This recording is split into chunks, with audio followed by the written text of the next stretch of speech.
Dia ibarat tangga, bajanjang naik, batangguh turun, nah gitu. Naik hari pertama, terus hari kedua naik lagi, hari ketiga naik lagi, hari keempat naik lagi. Terus sekarang hari yang ke-27 malam tadi 27. Itu makin tinggi itu. Kalau yang sudah mulai goyah, sudah mulai tidak kuat, ya memang tak cici ya. Aduh, tidak kuat kami naik tangga tu lah doa. Kami tunggu salah di bawah deh. Gitu. Kita orang-orang yang beriman itu bukan ukuran gaib, tidak gaib itu Bapak Ibu. Bukan ukuran umur.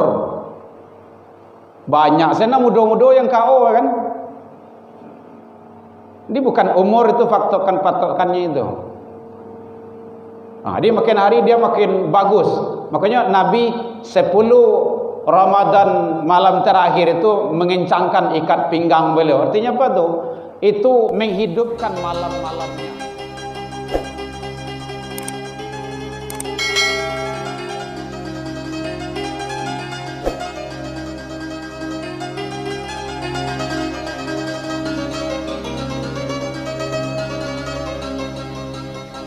Wahdana dana, wahdana dana,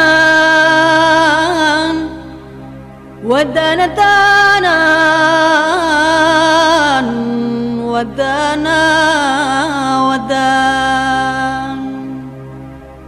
Hayya Bismillahirrahmanirrahim. Sehat, waktu luang, dan kita istiqomah.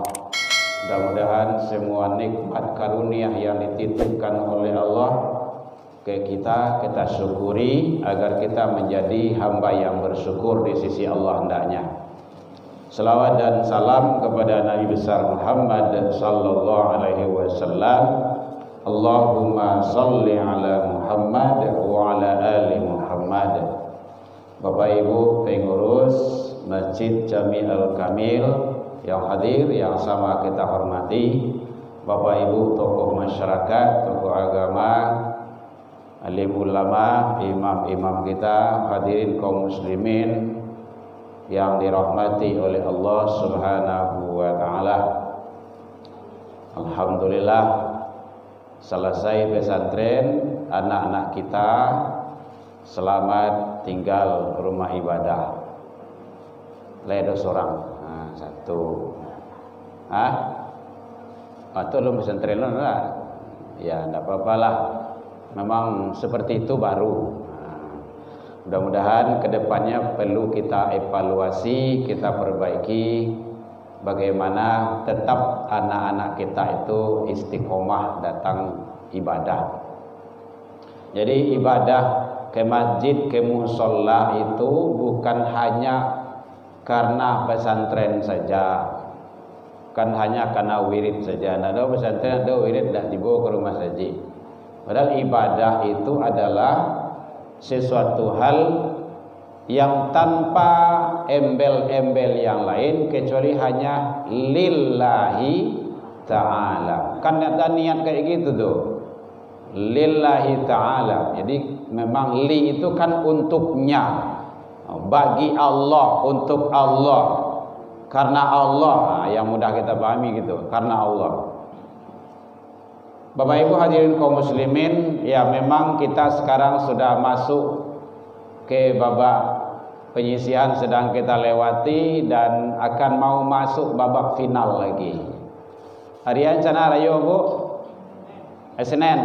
Kalau tidak ada perubahan hari Isnin. Jadi kini hari Khamis, Jumat, Sabtu, Ahad.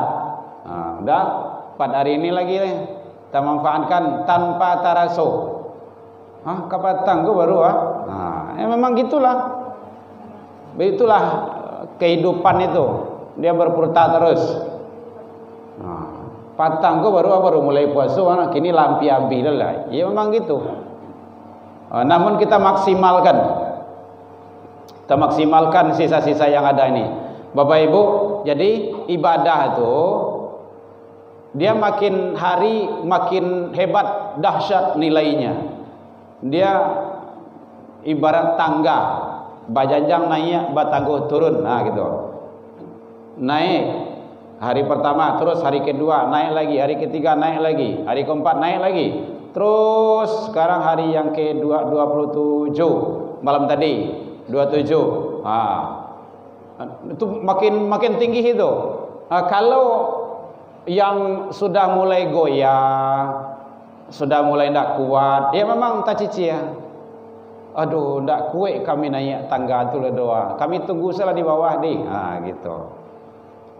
Kita orang-orang yang beriman itu bukan ukuran gaya, tidak gaya itu Bapak Ibu. Bukan ukuran umur. Banyak sana muda-muda yang KO kan. Ini bukan umur itu patokannya itu. Dia makin hari dia makin bagus. Makanya Nabi 10 Ramadan malam terakhir itu mengencangkan ikat pinggang beliau. Artinya apa tuh? Itu menghidupkan malam-malamnya. Di sini ada itikaf Bapak Ibu? Belum ya? Mudah-mudahan tahun yang akan datang bisa kita lakukan. Adakan itu? Awak ada masjid? Kita malam 21 kemarin sudah start 21, 22, 23 sampai malam tadi. Hidupkan amalan-amalan di dalamnya. Malam 25 kami di sana itu salat tahajud berjamaah 1 juz, setengah juz. Dan imamnya anak-anak muda. Apalagi Ustaz Ibnu ada tuh yang akan membimbing kita itu. Malam tadi kita salat tasbih 300 tasbih. Kita imamnya. Harus seperti itu. Kita tingkatkan kualitas amal soleh kita lagi. Awak ndak kalamu Bapak Ibu, angker ditunggu lah. Awak nunggu mati sana juga. Semuanya kita akan nunggu maut itu. Nunggu kematian. Nah, ini ndak usah kalau pas ibadah kita maksimalkan ibadah itu. Kita maksimalkan. Jadi kalau belum terbiasa itu kita latih-latih dulu. Kita latih-latih. Biasakan. Jadi mungkin jam sawale setengah 2 ke sini itikaf gitu. Kalau mungkin sahur bersama silakan gitu kan. Kalau enggak mungkin sahur pulang boleh. Tapi yang jelas kita menghidupkan malamnya itu. Amalan-amalan. Ternyata Masya Allah dahsyat amalan-amalan di dalamnya. Banyak yang bisa kita lakukan. Salat sunnah wudu, salat sunnah tahiyatul masjid, salat sunnah tahajud 2 rakaat, terus gitu kan sekian rakaat gitu. Salat sunnah tasbih, salat sunnah hajat. Banyak yang bisa kita lakukan. Tilawah Al-Quran. Malam tadi kami itu target hafalan 30 juz. Harus seperti itu Bapak Ibu. Punya target-target Pak. Itu target ibadah namanya itu.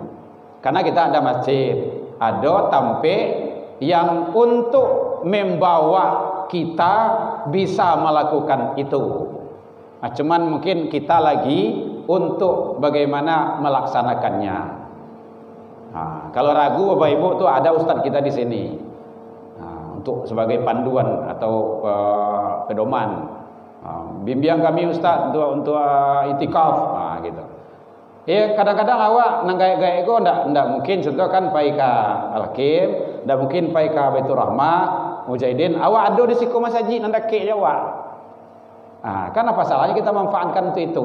Itikaf kan di masjid gitu. Bapak Ibu hadirin kaum muslimin, contohnya salat sunnah wudu. Itu sangat luar biasa Bapak Ibu. Jangan diabaikan itu. Dengan amalan salat sunnah wudu bisa mengantarkan seseorang masuk ke dalam surganya Allah. Salat sunnah wudu tuh. Siapa buktinya? Bilal bin Rabah. Ya Bilal, labbaika ya Rasul. Amalan apa yang engkau amalkan? Kok sudah kedengaran sandalmu, suara sandalmu di surga? Ya Rasulullah, tidak ada yang istimewa ya Rasul, kecuali siap wudu saya salat sunnah wudu 2 rakaat, siap wudu salat sunnah 2 rakaat, siap wudu salat sunnah 2 rakaat, gitu aja. Oh gitu ya kata Rasul. Iya. Coba bayangin itu. Amalan sholat sunnah wudu bisa mengantarkan seseorang ke dalam surganya Allah. Apalagi amalan yang wajib. Nah kan dogi sangat awak kalau ndak tuh. Apalagi kalau amalan wuduknya. Makanya wuduknya ya, dalam wirid kan sering kita sampaikan pelihara wudu. Mau tidur wuduk dulu, mau kerja pergi karajo, pergi kamar saja wuduk. Kalau awak masuk dalam kamar kecil, buang air ketik, buang air gadang, siap dari keluar dari WC itu, pastikan diri kita berwudu. Kalau ndak, berarti kamar awak pai dalam keadaan bernajis. Itu teorinya. Karena buang air kecil dan buang air besar itu adalah najis. Masa kita najis kemana-mana? Nah, itu dalam rangka kita menjaga tuh. Nyampang awak meninggal, nyampang awak apa lagi tuh kan? Yang namanya malang tak dapat itulah. Mujur tak dapat diraya. Malang tiba di awak itu kan. Kita dalam keadaan tahara, bersih, baik. Dan itu amalannya sepele, tapi sering terabaikan. Tapi membuat nilai-nilai kualitas di sisi Allah sangat luar biasa. Boleh Bapak Ibu baca itu tentang pembahasan tentang amalan-amalan wudu itu. Sangat hebat sekali. Dalam kitab Bulughul Maram itu dijelaskan itu tentang babul wudu. Dalam Ihya Ulumuddin Imam Al-Ghazali babul wudu. Taharah itu jelaskan itu. Wudu di atas wudu 50 derajat. Itu hebatnya. Itu kan biasa sebenarnya di awal, cuman tidak terlaksana. Kata Rasul, kata sahabat, ya Rasulullah, kaifa ta'rif? Bagaimana ya Rasul engkau mengenal kami, mengenal umatmu nanti di akhir zaman? Bukan di akhir zaman, di akhirat, di mahsyar. Karena di saat itu, di padang mahsyar itu di akhirat itu KTP tidak ada. Ledo KTP le bu, tidak ada. Kartu kakak ledo jole. Tak ada. Tak ada kakak itu. Kartu-kartu yang lain tak tanda pengenal tak ada. Bagaimana ya Rasul? Engkau kenal dengan umatmu. Kalau kami yolah kata sahabat, kami hidup bersamamu. Melihat engkau ya Rasul berjuang bersamamu. Umat-umat akhir zaman. Awak basobok jo Nabi ndak? Idui di zaman Nabi tidak? Ndak ketemu dengan Rasul? Tapi iman kepada Rasul, kata Rasul, aku akan tahu dengan umatku nanti di hari kiamat itu min atharil wudu, dari bekas tanda-tanda wudu yang ada di anggota tubuhnya. Makanya penting para wudu itu. Bahkan saat awak berwudu, seluruh dosa, kalau dalam tafsir itu dosa kecil, seluruh dosa yang ada dilakukan oleh anggota wudu awak itu berhamburan, berguguran jatuh bersama air wudu tuh, air itu, anyui. Kumuh-kumuh awak malancin dari situ dosa. Awak yang membuat dosa tadi itu, dari hidung keluar dosa, dari muka berjatuhan dosa, dari tangan berguguran dosa. Karena semua anggota tubuh kita ini berpotensi untuk berbuat salah dan dosa. Nah, berjatuhan itu bersama air wudu.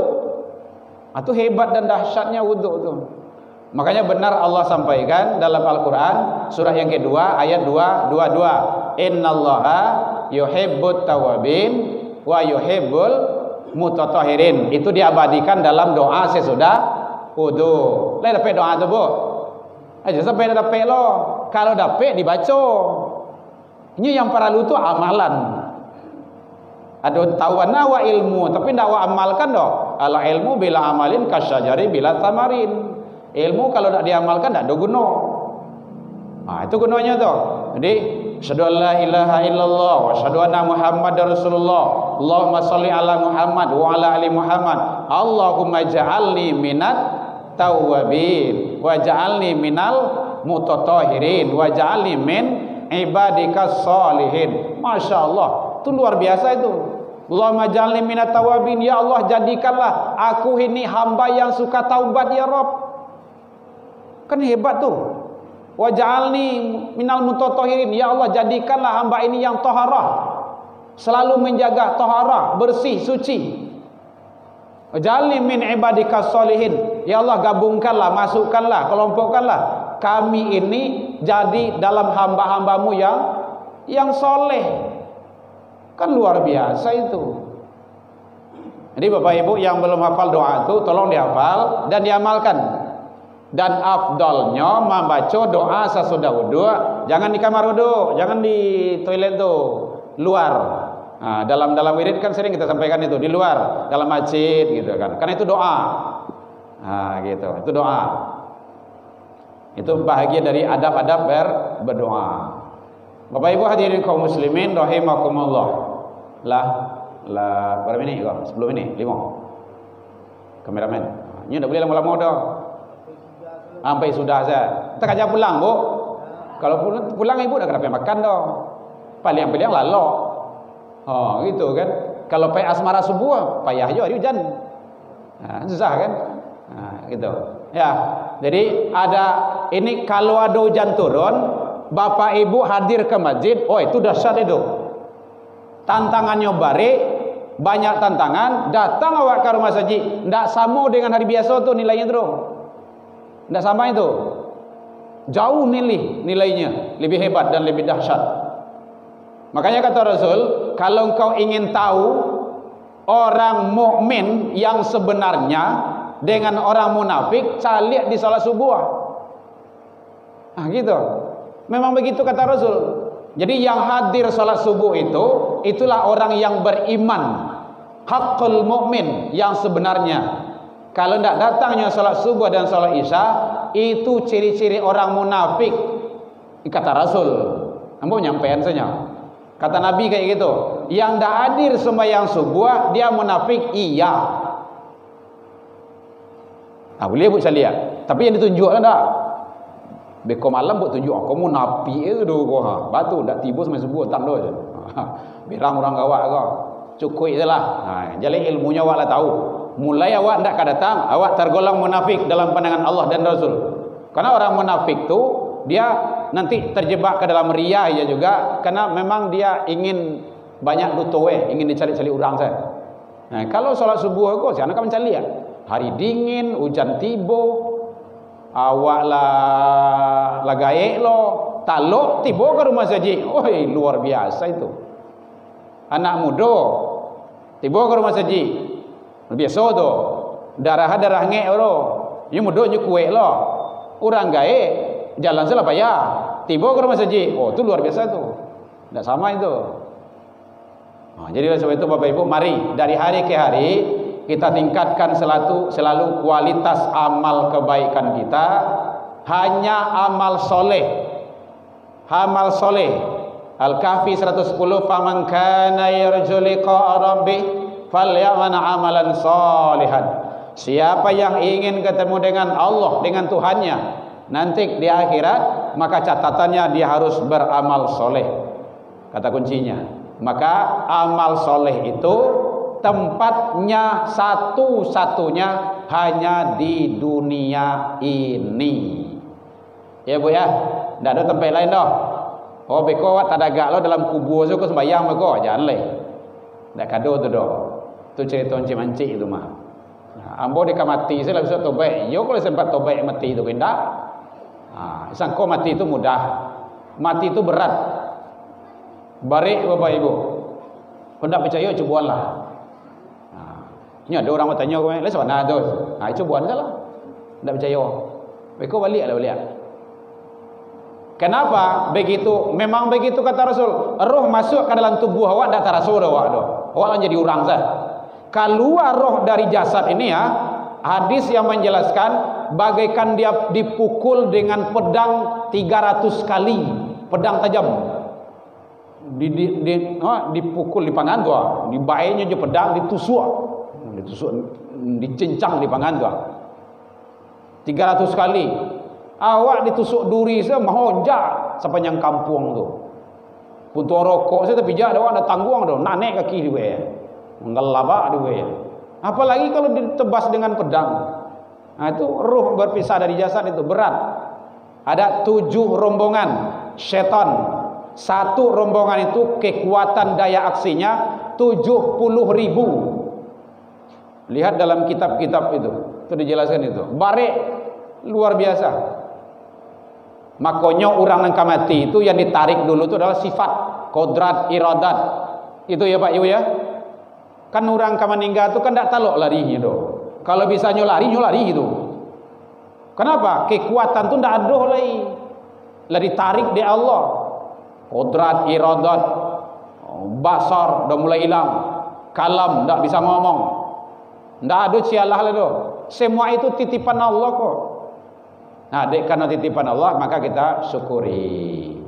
Baik Bapak Ibu, karena memang awak menjadi malam hari agak siang setengah kan. Karena hari sudah mulai terang.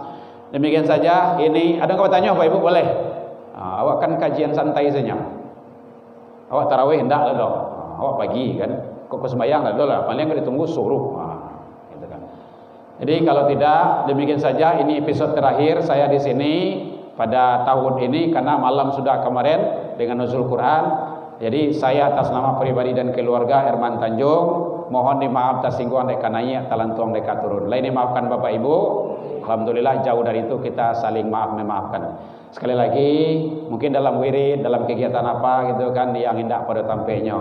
Dan saya dari lubuk hati yang dalam sama-sama kita agar kita di atas ridha Allah. Sekali lagi saya minta doa kepada Bapak Ibu dan saya tidak bosan-bosan di mana saya kajian selalu memohon dan meminta doa kepada jamaah kaum muslimin apalagi bulan Ramadan. Boleh minta doa Bapak Ibu? Alhamdulillah anak saya yang nomor 2 itu karena proses pendaftaran ke Ummul Qura. Ustaz Ibnu, mohon doanya Ustaz Ibnu. Ummul Qura itu di Mekah Bapak Ibu. Yang nomor 2. Yang nomor 1 alhamdulillah sekarang sudah berada di Mesir di Al-Azhar, Desember kemarin berangkat. Yang ini nomor 3 baru pulang dari pondok beberapa hari yang kemarin itu. Dan baru sekarang hafalannya baru masuk 21 berapa tuh juz dia di pondok. Jadi saya 4 dititipkan anak oleh Allah, alhamdulillah ke pondok keempat-empatnya Bapak Ibu. Perempuan 1 di pondok juga. Belum tamat SD doh. Kelas 6 kini baru. Tapi alhamdulillah sudah diterima di pondok pesantren. Luar Kota Padang. Tidak ada ceritanya. Anak harus jauh dari awak. Daki awak cakap saja terus. Nah, itu kan. Kadang tak tolongnya, yo ya saja kan. Nyo laluan sedinyo. Jadi makanya biarlah kini dulu dia karakatau madang di ulu babuah babunguh balun. Marantaulah bujang gadih dahulu karena di rumah pagunuh balun. Mudah-mudahan yang akan datang nanti Allah memberikan manfaat kepada umat hendaknya. Ini cita-citanya ke Madinah Bapak Ibu, mohon doanya. Baik Bapak Ibu, kita doakan anak-anak kita semuanya semoga menjadi anak yang soleh dan soleha, istiqomah selalu di atas ridha Allah Subhanahu wa taala. Dan malam tadi dia sudah ceramah. Dia harus dilatih semuanya. Ceramah. Jadi anak saya yang 3 itu sudah bisa khutbah Jumat, Idul Fitri, Idul Adha, imam sajadah, segala macamnya. Anak yang tidak mampu di usianya, insyaallah dia bisa. Itu pendidikan itu. Pendidikan dalam rumah tangga, masjid, rumah ibadah dan rumah sekolah. Kan 3 rumah itu. Baik, demikian saja. Semoga Allah ridho kepada kita. Ila liqa fastabiqul khairat wa billahi taufiq wal hidayah. Wassalamualaikum warahmatullahi wabarakatuh. Ya Nabi salam alaika ya Rasul